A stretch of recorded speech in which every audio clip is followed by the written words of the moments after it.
Sam Brumby's back scullery. The place was filthy. Unwashed pots and pans were piled in the sink, and bits of mouldy food littered the draining board. Sam Brumby was standing at the kitchen table, hacking at a lump of fat bacon. He glanced up.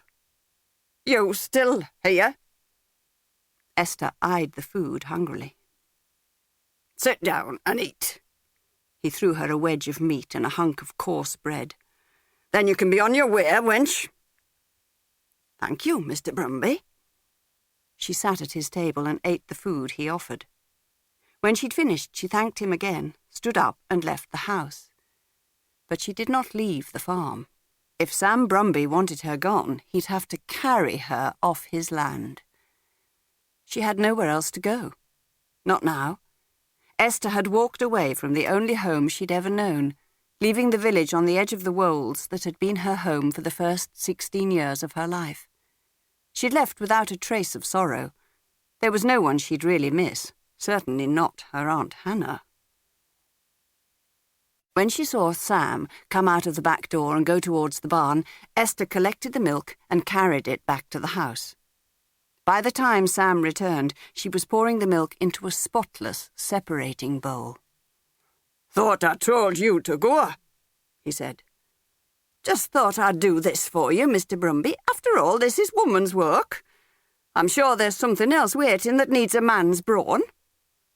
"Cheeky young wench," he growled, before turning away. Esther went outside again. She saw Sam disappearing into the cowshed. She stood outside the back door of the house and looked about her. Just how, she asked herself, was she going to get this stubborn old man to admit that he needed help about his farm? Her help. Across the yard were some stables, the cowshed, and a barn. On the right was a row of brick pigsties and a tool shed. Already the sun was setting, throwing shafts of golden light across the fields that stretched westward.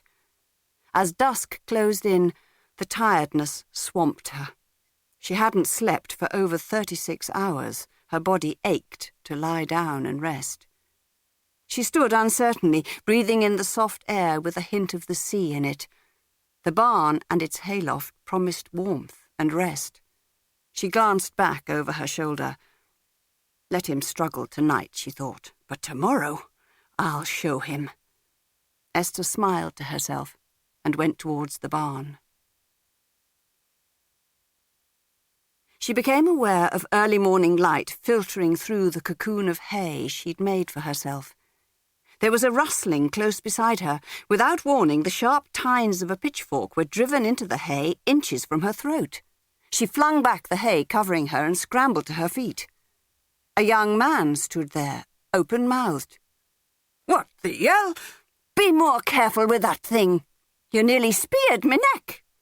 "You shouldn't be here," he retorted defensively, then grinned as his gaze travelled down her lithe body. "Oh, I don't know, though." Esther stood her ground. He was no taller than she was, the width of his shoulders proclaiming their muscular strength. He wore an open-necked shirt with a kerchief knotted at his throat. His trousers were the usual corduroy with a length of twine tied below each knee. His cap perched uneasily on top of his curly black hair, and his skin was swarthy. His brown eyes glinted as their gaze rested on the gentle swell of her bosom.